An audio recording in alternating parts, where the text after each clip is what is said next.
할렐루야. 오늘도 우리에게 생명을 주시고 기회를 주신 하나님을 찬양합니다. 또한 하나님을 찬양하며 예배하는 여러분들 가운데 하나님의 은혜와 축복이 충만하시기를 소망합니다. 기도하겠습니다. 아버지 하나님, 우리를 귀하게 여기셔서 하나님의 자녀로 인도하여 주시고 오늘도 주신 하루 하나님께 예배하며 출발케 하심을 감사드립니다. 아버지 하나님, 우리의 삶이 하나님을 늘 예배하는 인생이 되기를 원합니다. 늘 하나님 말씀을 가지고 하나님 중심으로 살아가는 삶이 되게 하여 주옵소서. 내가 가는 곳마다 화목을 이루게 하여 주시고 내가 서는 곳마다 많은 사람들에게 즐거움을 주며 하나님을 찬양하는 일이 일어나게 하옵소서. 아버지 하나님, 오늘도 사랑하는 우리 성도님들의 가족을 지켜보아여 주시고 하시는 모든 일들과 또한 가족들을 지켜주옵소서. 아버지 하나님의 은혜 가운데 하시는 모든 일들이 복되게 하여 주시고 또한 우리를 통하여 아버지 하나님의 이름이 높아지고 하나님의 영광이 드러나는 역사가 있게 하여 주옵소서. 아버지 하나님, 오늘도 마귀는 우리를 시험하고 유혹할 것입니다. 말씀으로 당당하게 물리치게 하여 주시고 오늘도 하나님의 자녀로서 자녀의 권세를 누리며 살아갈 수 있도록 인도하여 주옵소서. 감사를 드리며 예수 그리스도의 이름으로 기도하옵나이다. 아멘. 다 함께 찬송가 459장 찬양 드립니다.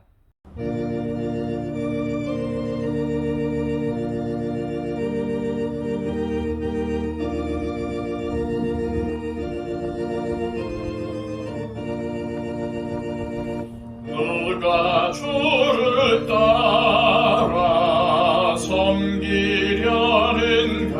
섬기려는가? 누가 죄를 떠나 주만 따를까? 누가 주를 섬겨 남을 구할까? 누가 주의 뒤를 따라가려나? 부르심을 받아 주의 은혜로 주를 따라가네. 주만 따르네. 세상 영광 위에 다름 아니요. 크신 사랑 인해 주만 따르고 주가 내려주신 은혜 힘입어 주의 뒤를 따라 힘써 일하네. 부르심을 받아 주의 은혜로 주를 따라가네. 주만 따르네.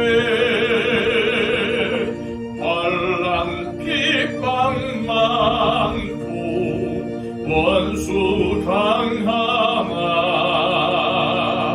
주의 용사도 힘이 강하니 누가 능히 이겨 넘어뜨리랴? 변함없는 진리 승리하리라. 깊은 찬송하며 주의 은혜로 주를 따라가네. 주만 따르네. 이 시간 우리에게 주시는 하나님의 귀한 말씀은 신약성경 고린도후서 6장 3절에서 4절까지의 말씀입니다. 신약성경 291쪽입니다.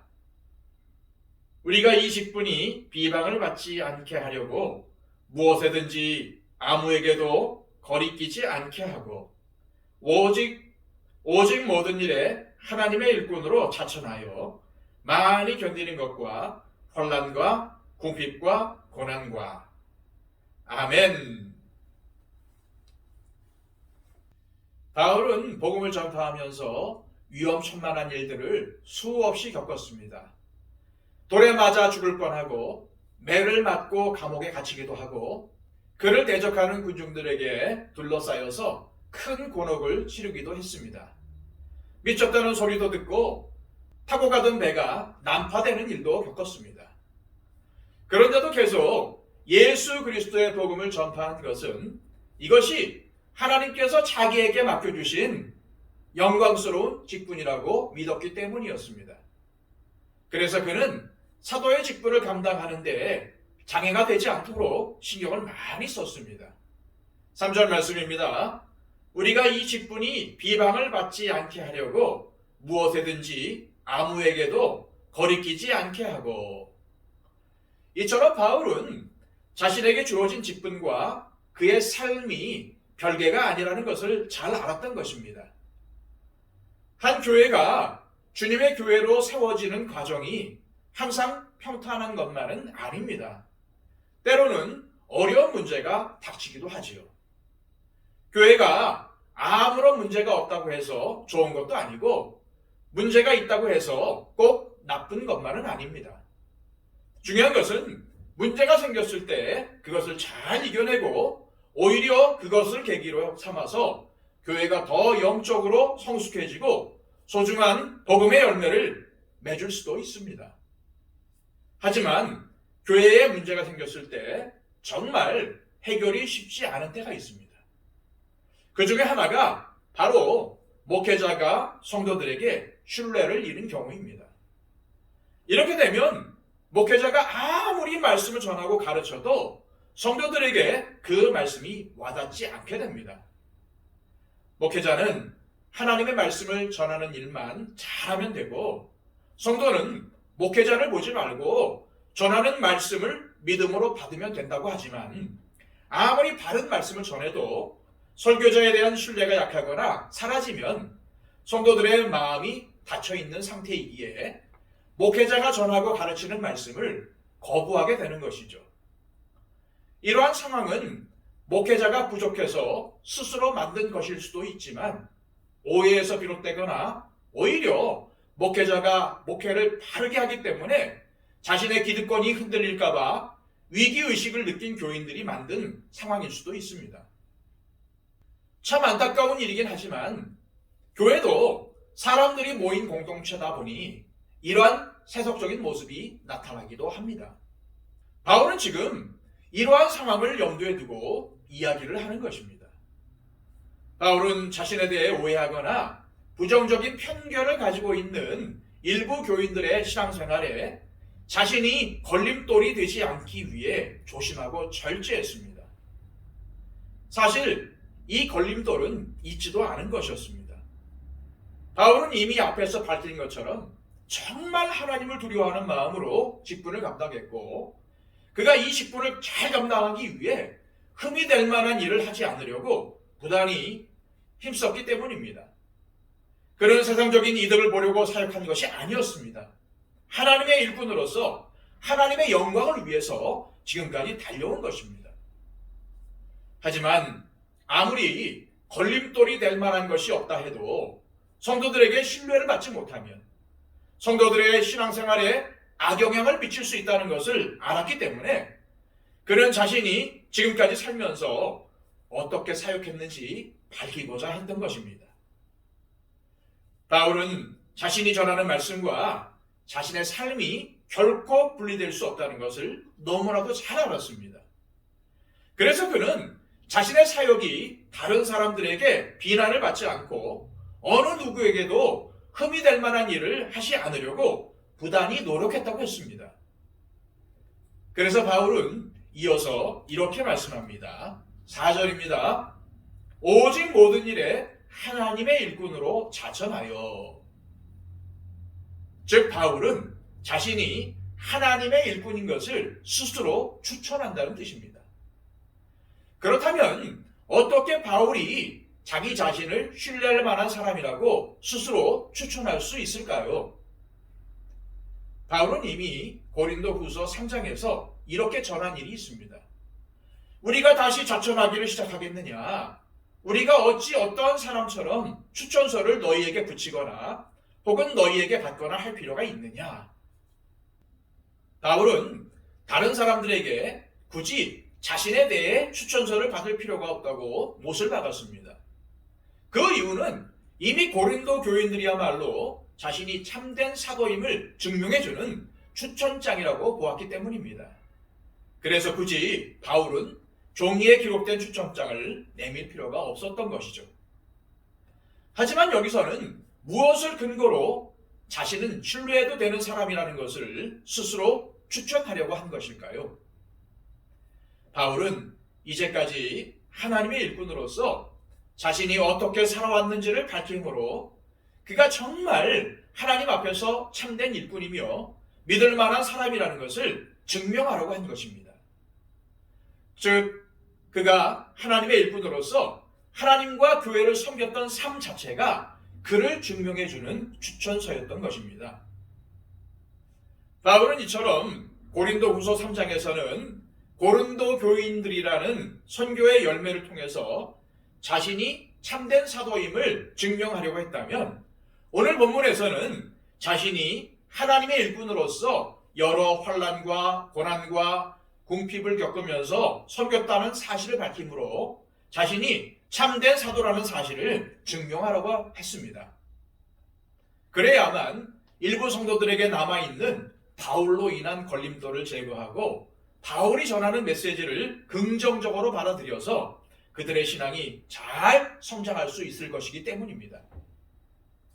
우리는 하나님께 화목해야 하는 직분을 받았다는 사실을 명심해야 합니다. 그렇기 때문에 나 자신이 먼저 하나님과 화목을 이루어야 합니다.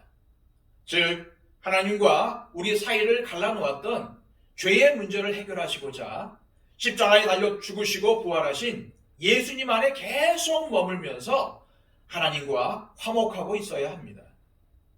동시에 이웃과도 화목하기를 힘써야 합니다. 설령 내 잘못에서 비롯된 불화가 아니더라도 먼저 화목을 도모해야 합니다. 그러려면 내가 먼저 진실해야 합니다. 상대방을 탓하기 전에 하나님의 일꾼으로서 진실하게 섬겨야 합니다. 나 자신을 절제하며 흠이 될 만한 일을 하지 않도록 힘써야 합니다. 우리의 신앙생활은 말로만 하는 것이 아닙니다. 물론 복음은 말로 전해져야 합니다. 그러나 복음 전파는 우리의 진실된 삶이 큰 영향력을 미칩니다. 그래서 우리는 하나님의 일꾼으로서 흠이 되는 일을 하지 않도록 애써야 합니다. 가족이건 친구건 동네 이웃이건 직장 동료건 간에 사람들이 우리의 삶을 주목하고 있다는 것을 항상 명심해야 합니다. 하나님의 자녀인 우리가 사람들에게 비난받지 않도록 각별히 조심하고 항상 진실하게 이웃에게 다가서시기를 바랍니다.